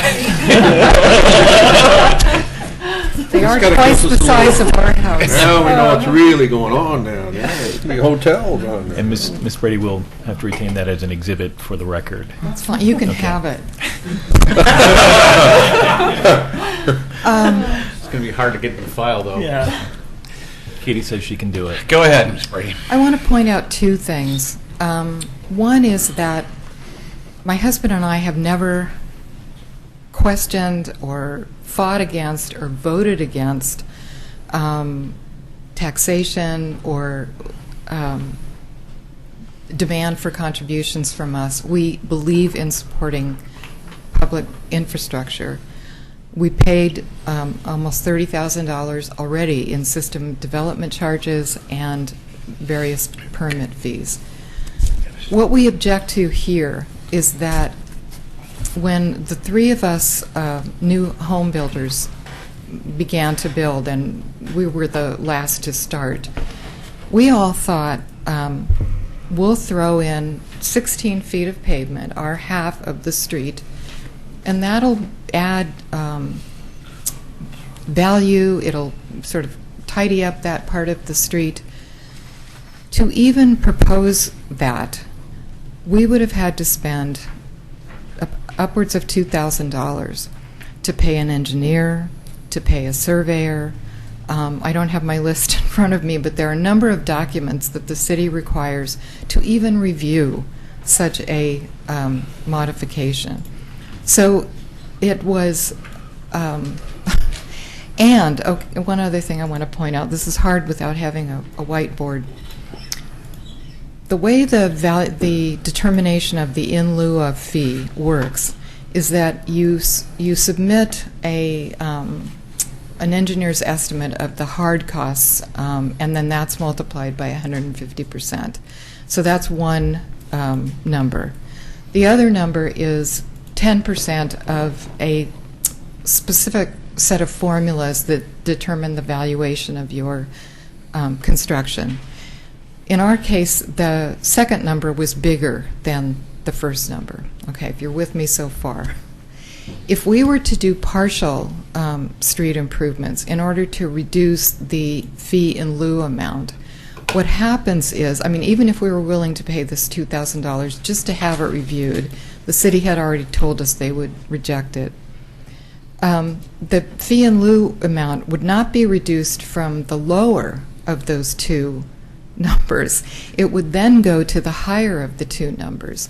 So it is a built-in disincentive to do anything but pay the fee in lieu. Goodbye. Thank you. Thanks. Okay, so we've heard rebuttal. Now I'm going to close the public hearing, and we will have a discussion. Who wants to start? I can start. Yeah. All right, Mr. Lewis, 3 minutes. I don't know that I'll need 3 minutes, but now that you said that, I might just formulate enough words just to take the 3. I have no doubt that you So, most development in Oregon City, subdivision development, requires street extensions that aren't necessarily needed for the development. They're needed to ensure that the next development can continue. And in this particular situation, I see that being the case. It's pretty easy to suggest, because someone's been on a property and the property's been undeveloped for 40 years, that it's not going to develop. Yet we could have a development application show up tomorrow that would suggest differently than that. I'm curious, is that in the hospital moratorium zone? No, because they're on the downhill side they're on the east side in the basin that flows towards Highway 213. Okay. So, so they were given a building permit and allowed to develop. The situation here is we know that street connection will happen someday. May happen sooner than later, given the development interest in Oregon City. It's an area that's developing, and there's a need for housing, and it could develop in the future. So I don't think it's a question of if, it's a question of when that street will be developed. The requirement was included in the code for this specific reason. We've got a lot of lots that are already platted lots in Oregon City, and we in the past haven't even had the ability to acquire. If all they were required to do was to grab a building permit, let me make sure I'm on here. Yeah, if we were required to grab if all they need is a building permit, they could get a building permit, and if we knew we needed right-of-way for a road widening project in the future, we didn't have a tool for doing that. That's why we included this. We also had that requirement for cost, because there's lots of costs associated with a small, short, 50-foot wide development of a roadway, but yet it might not even really make sense to build that. Most of the time it doesn't make sense to build that in 50-foot segments. Sometimes it does, but many times it doesn't. In this case, it didn't make sense to even build the 150 feet, because figuring out the road profile, figuring out the road section, I think we know the road section because we're going to follow our standards, right? It's typically 32 feet of pavement with 5-foot planter strip and 5-foot sidewalk. That's our standard.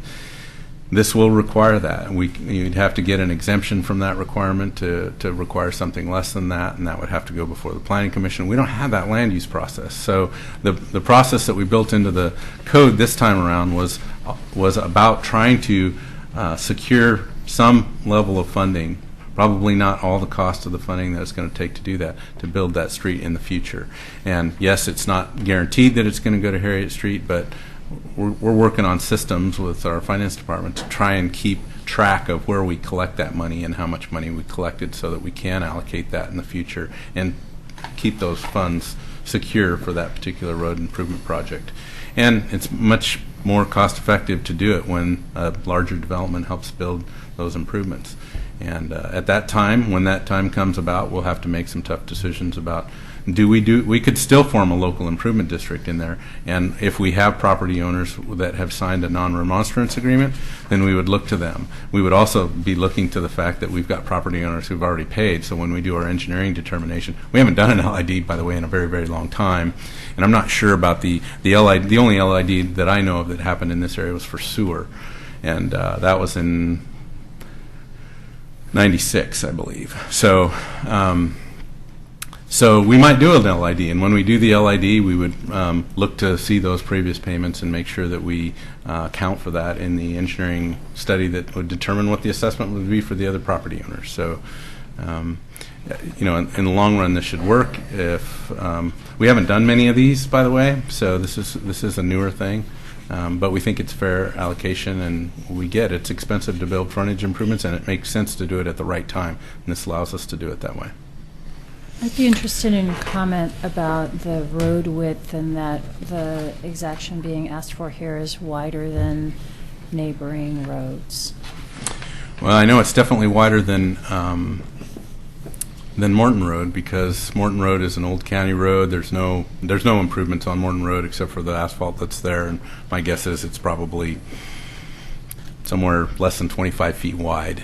Gilman, on the other hand, is again a roadway. I don't know the date at which that was built. It was probably around the time the sewer was installed through there. So we didn't have the requirement, and we part of that requirement may have been because of the steep slopes. We might not wanted to. I don't know what the detail was of that time, of that era of construction, but they didn't require planter strips. So I think the roadway pavement width is at least that wide or maybe a little wider. I haven't measured it myself. Sidewalks, I think, are 5-foot sidewalks. So Gilman is the street that is the south side of what we would consider the hospital complex? Yes. Yes, that's correct. Yeah. And it drops down to another neighborhood down at the bottom of the hill there. Blah, blah, blah. Yeah. Okay. So this street would help that neighborhood connectivity, give them another exit point, and definitely add to the, they were required, that particular subdivision was required to put in sidewalks because of the time that it was built. There have been infill lots off the Morton Road area, the existing homes along Harriet, the 2 homes along Harriet that were built before these 3 homes. We didn't have a code at that time to require this, so we had no mechanism for securing funds for future road improvements. And I think that's been frustrating for us because we end up with neighborhoods with disconnected pedestrian ways. And even if we complete Harriet, I get Morton Road isn't going to have sidewalks, but it'd sure be nice to have sidewalks along Morton Road, wouldn't it? Mr. Parno? I was just making sure that you were back off whatever you're doing. So, were you listening to Mr. Lewis earlier on? So, how do we segregate these funds when they're paid, so that we know where they are and can use them if we were to improve Harriet Street at some point in the future? Yeah, the city has deposit accounts that we basically a balance sheet account with a spreadsheet that lists each amount that came in, what it was for, who it was from, that kind of thing. So we track those separately. So it would just sit there until Harriet Street improved? Yeah, depending upon the direction from Public Works. The code doesn't necessarily require that.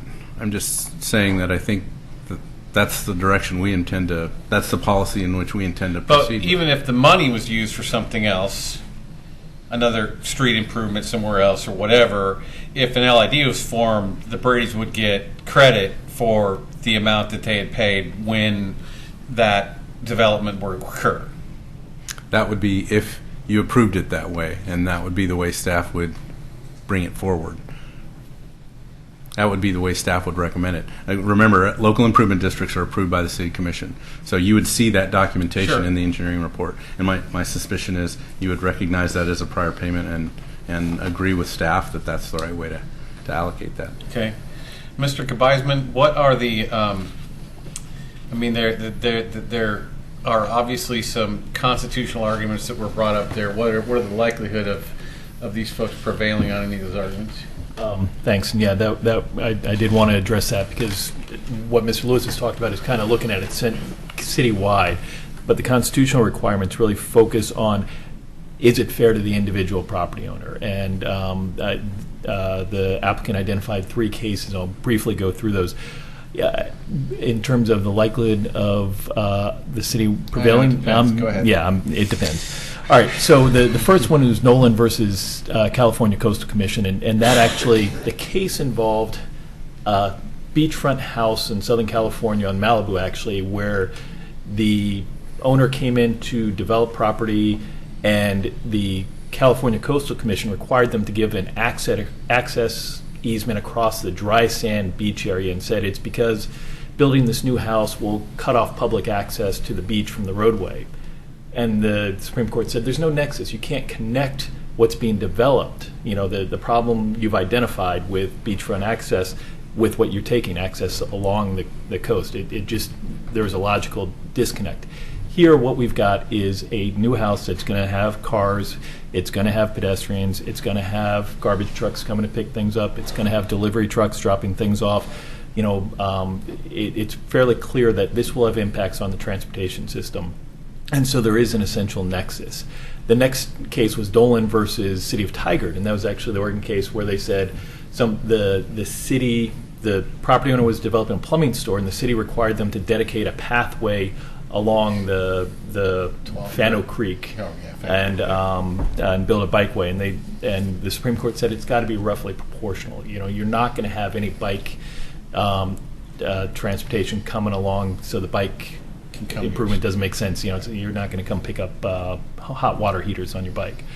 So in this case, what we've got is a house that the Supreme Court said you don't need to do any kind of exact calculations, but just showing that the amount of impact that you're having is roughly proportional to what you're being required to do.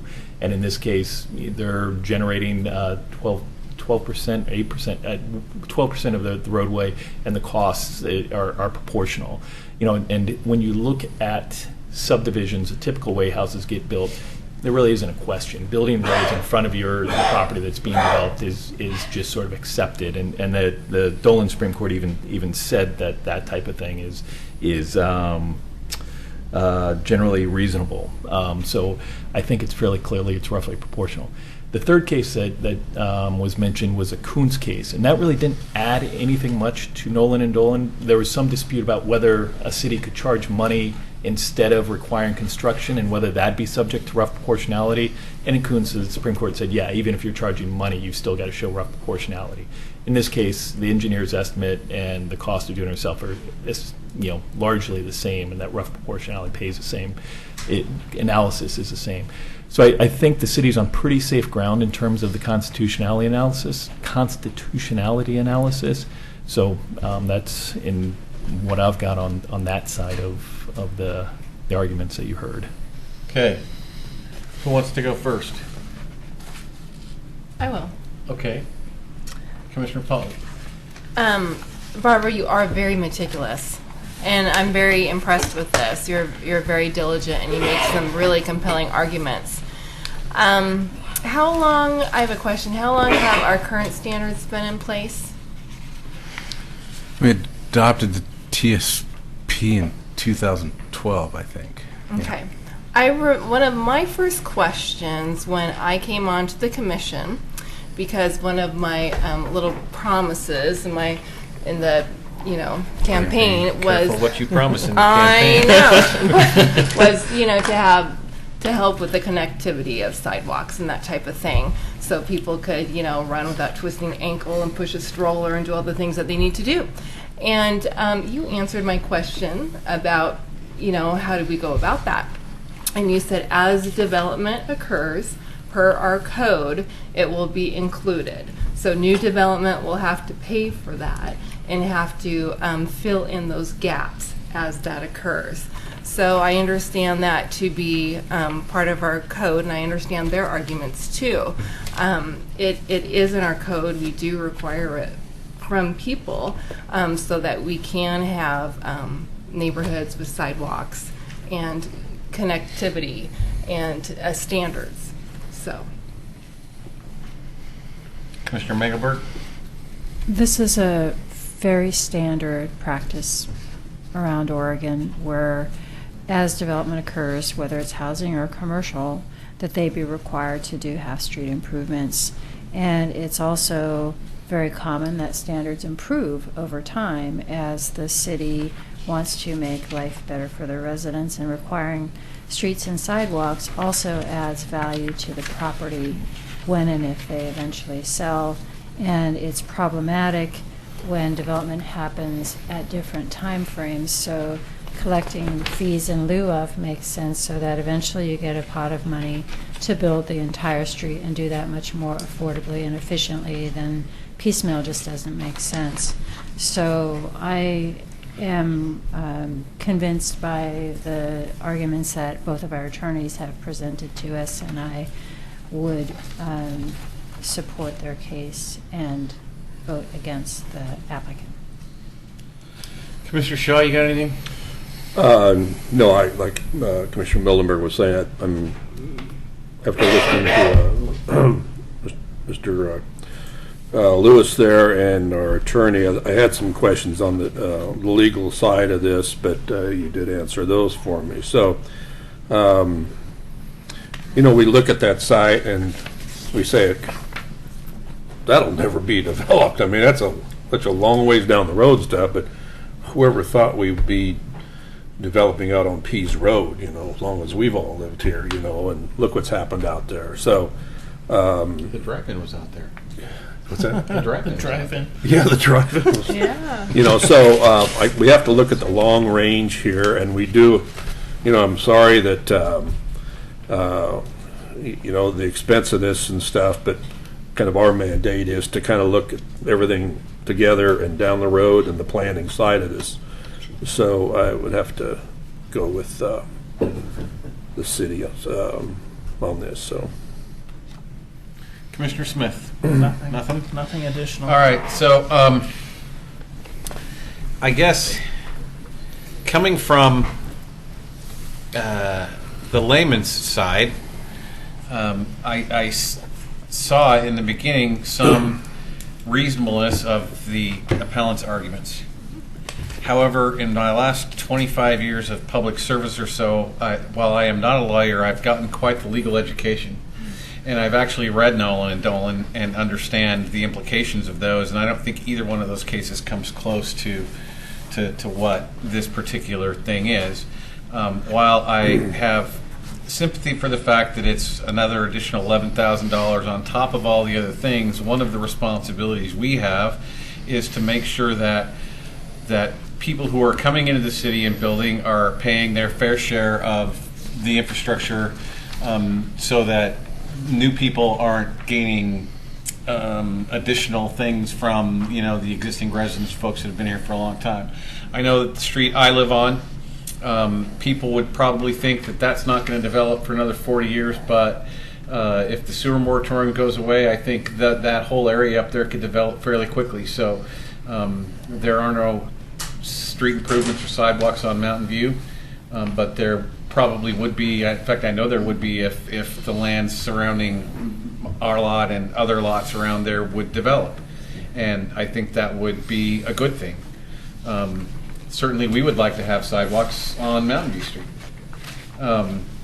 So the only way we get to that is by requiring this of everybody.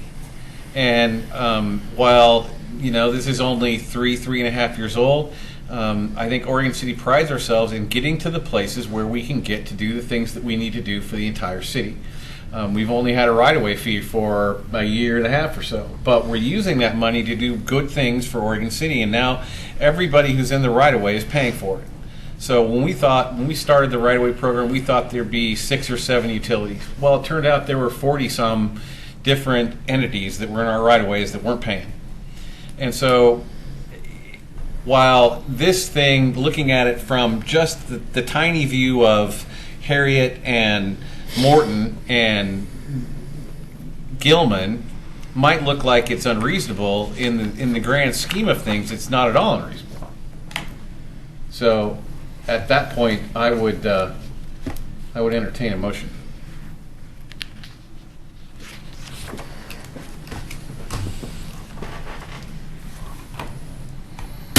Sometime this week. I move for denial of the modification request 7A 15-632. Say that right? Yes. Second.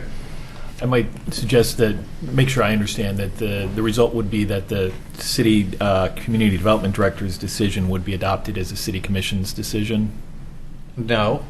Okay. What we're doing is we're denying the appeal that came before us. What you guys do with that, I'm not sure. But all we have here is an appeal, a decision to deny public approval modification request. So do you need us to add something?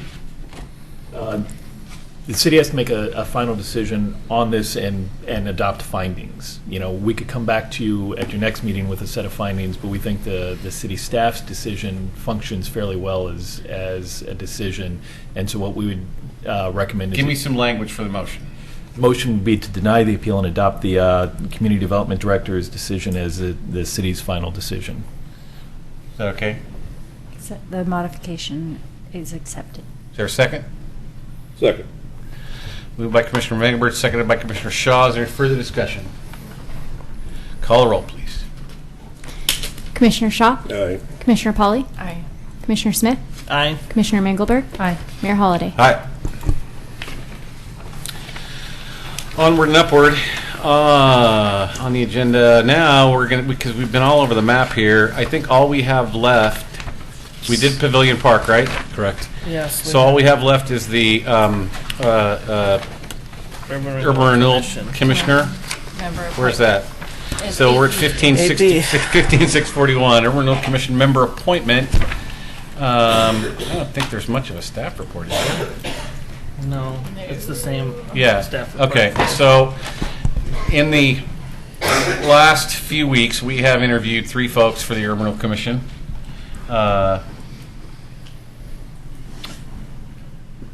And the names escape me now. Yes, the 3 candidates were Stephen Van Haverbeek, Jason Pearson, and Timothy Christopher. Thank you. It's been a long process. So, do you have some ballots for us? Is that what you're doing?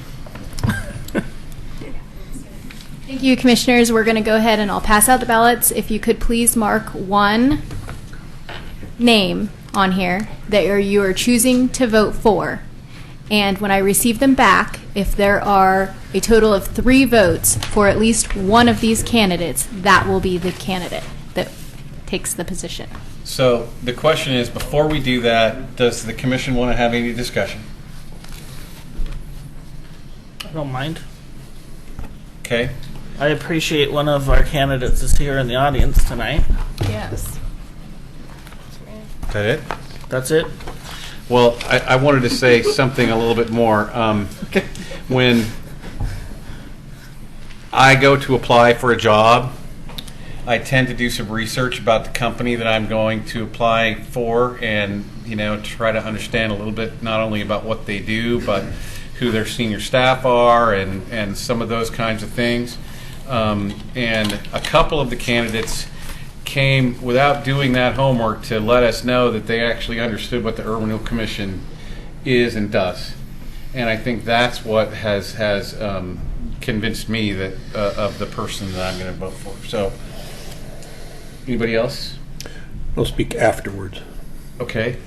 Yeah, I asked a lot of questions and I didn't get the answers that I wanted, so I know my decision. You're nodding anything? All right, let's vote.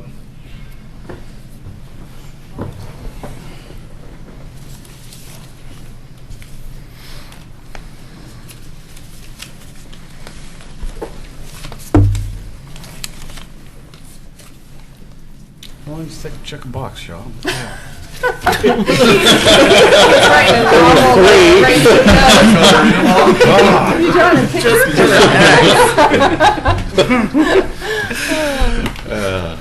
You gave me a choice. You can't say that we don't have fun up here.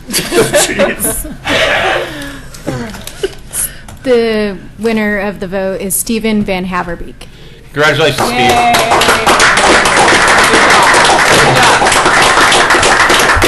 You did your research. That's correct, and now I will speak. So I appreciate your doing your little homework there, Steve, and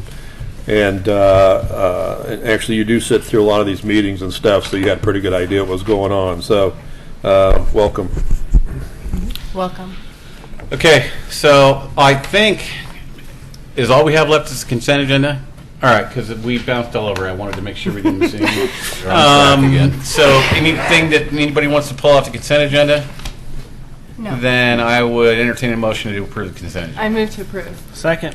Moved by Commissioner President Pauly, seconded by Commissioner Smith. Call the roll. Commissioner Shaw, Aye. Commissioner Pauly, Aye. Commissioner Smith, Aye. Commissioner Mengelberg, Aye. and Mayor Holliday. Where's our little voting? There it is. There it is. Aye.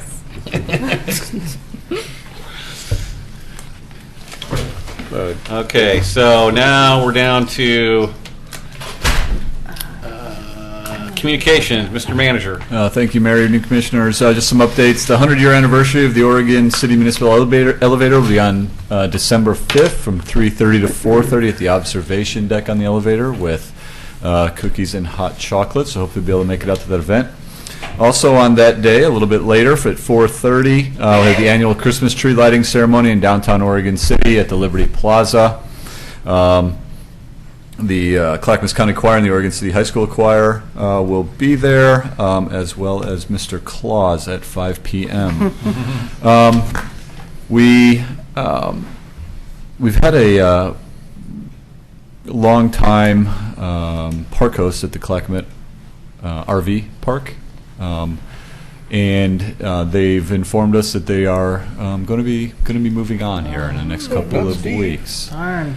And so Historically, throughout the winter, we obviously are many aware of the flooding events that we get down there and the amount of effort that that takes for staff to get down there to make that place safe while those floods occur, as well as getting it set up again. And that can happen multiple times over the winter.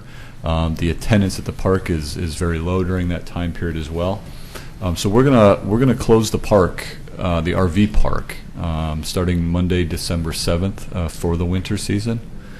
To get through and then make some decisions later on how we're going to continue to operate that.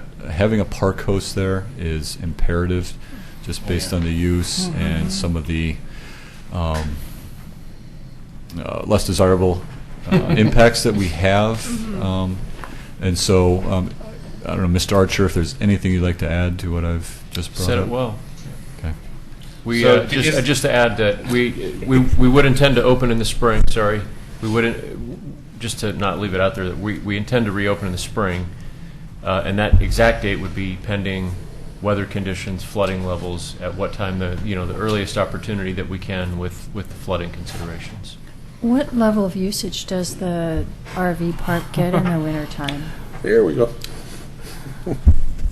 I can't give you an exact number. I mean, we track those numbers, but I can just tell you that it's very low, and it's for the trouble that it is for us to keep that open, maintained, and also, as Tony said, it's imperative that we have a park host and not just anybody, but somebody that's a different thing than being up at Chapin Park dealing with soccer player families or whatever. It's quite a different thing, so we really have to have somebody quite qualified. And would you say that the RV park in the wintertime draws a different clientele than it draws in the spring and summer?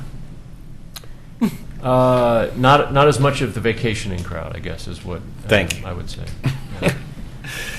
So do you intend to look for a park host for the spring starting now? Yes. Yeah, we're going to see, as soon as... There's a whole network of those folks out there, right? I mean...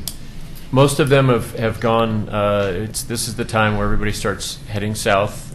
These are traditionally snowbirders, except for the folks that have been at Clackamas for the last few years. We've been very fortunate that they've just been consistent and they've wanted to stay with us.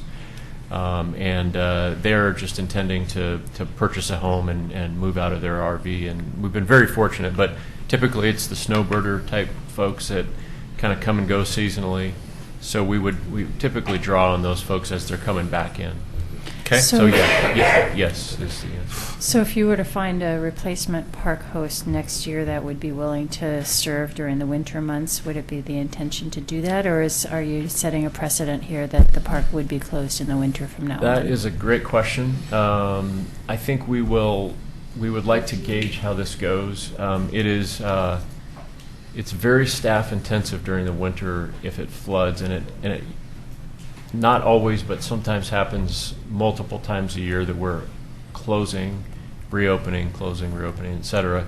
And every time we close, we have to go down and work with PGE to pull power, to disconnect our posts, our utilities, all the cleanup. So it may be that we're going to consider that going forward, but we haven't made any permanent decision. We've just, because of the timing of the departure of our park hosts and moving right into our winter season right now, I think it's easier this year to do that, and then I think reevaluate after this year. Are there other areas in Oregon City that offer a winter RV option? Not directly in the city. I know the county has their parks that have, I think Barton is, for sure has theirs, and I think they're open, but I'm not directly in Oregon City. There are a couple of different, quote, mobile home parks that have some RV spaces, and I know that there's one just south of Canby, just across the bridge, that a lot of tradespeople use when they're traveling in state and they're working in the Portland metro area, that they can, if you're coming just down the hill out of Canby on the left side, there's a big RV park there. Anyway. I know the park is set for improvements. Are the improvements going to address the flooding in the winter and maybe make that not as severe of a problem? It would, yeah. We haven't budgeted those improvements yet. We've done a kind of a basic site plan of our sort of our wish list of fixing the park. Repaving it, putting some better amenities in.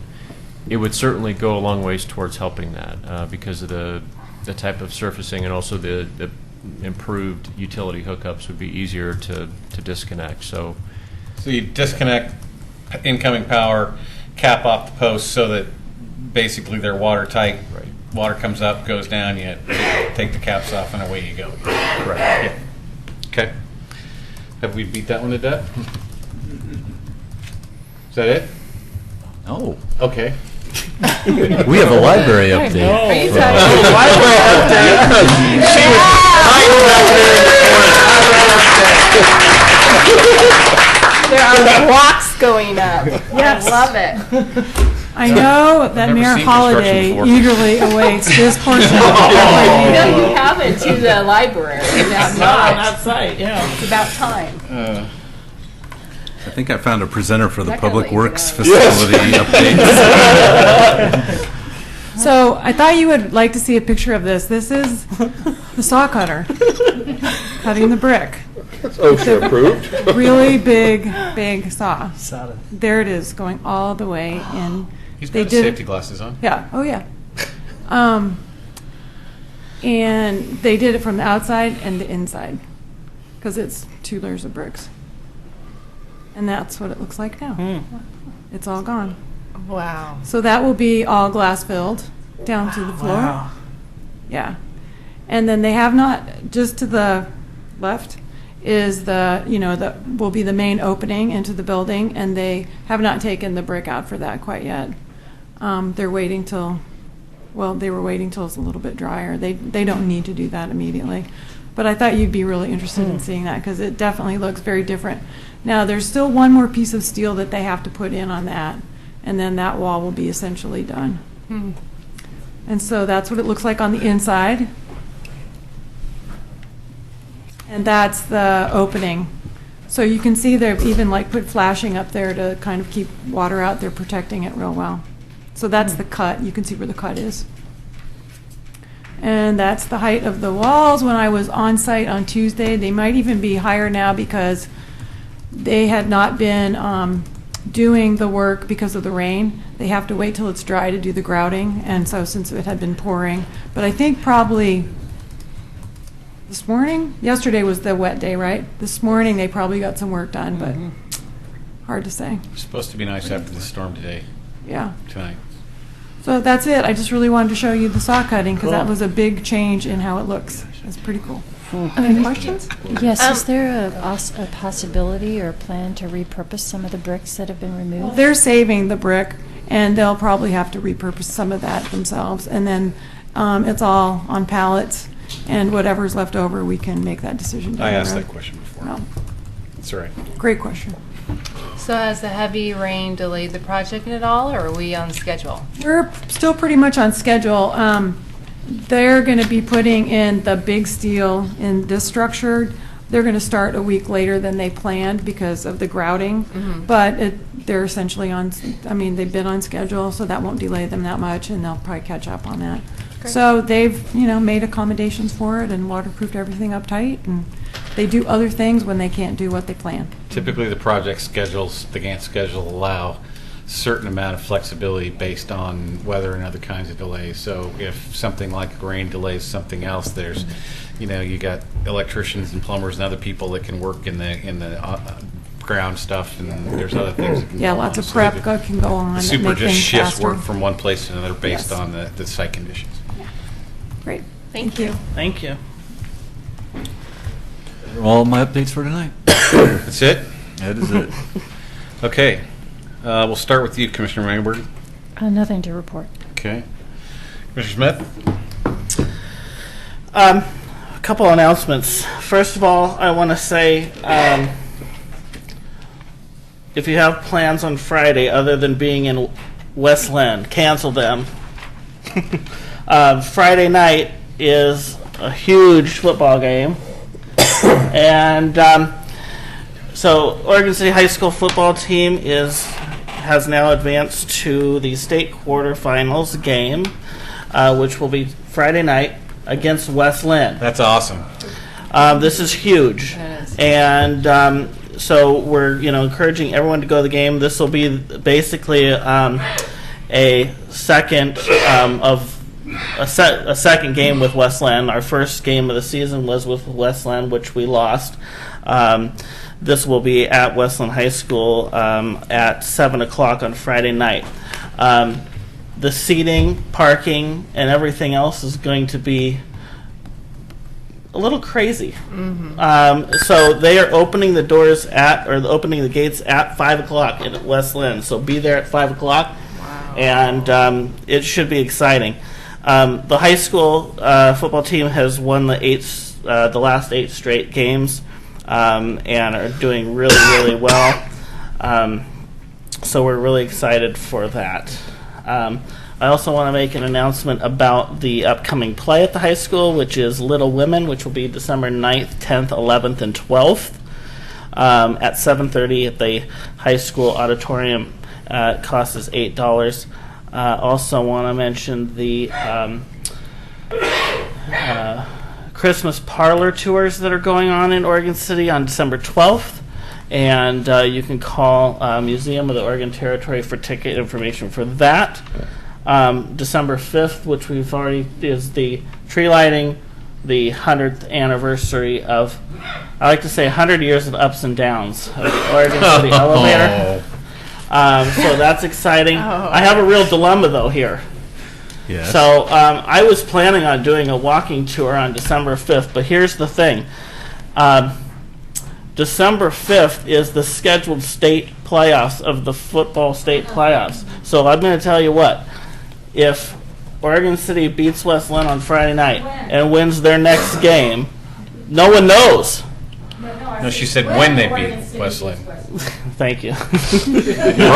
Yes. Oh, I'm going to get in trouble for that.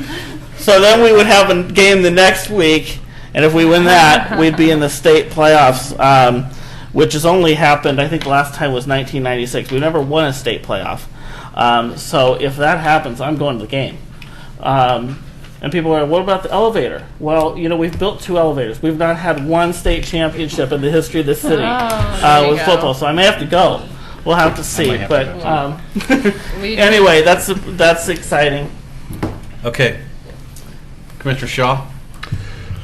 Well, first I want to thank Steve and Deborah, the park hosts down there at Clackamas Park. They've just done an excellent job and stuff, and I think they actually watch this, so Steve and Deborah, it's thanks going to be much. hard to replace them. And I know. Very hard. So anyway, thanks for that. I did go to that tourism at the museum the other night. 3 of us did there. It's interesting. And did attend the Veterans Assembly program at the high school. If you haven't been to that yet, you need to go one of these years to that. It's a very moving experience. And then went to the Janicki Omni Processor, got educated on that the other night. Gladstone. Gladstone folks put that on. It was really nice. And that's it. Commissioner Pauley? Well, Rocky did the Main Street updates, but there's a lot going on in December, and the street's looking pretty with all the lights up. So we've had several Main Street meetings, as always. Lots going on. And then the Willamette Falls Locks Working Group, I attended that meeting last Thursday. It is a full committee, and what we're trying to do is trying to get those locks open and have a plan to keep them open. So far, they've come up with a plan to get them open and just do like a patchwork to keep them open for 2 years. And then hopefully during that time, we can get some broad support, public and private, to try to have the long-term plan. And there's a lot of interest in this.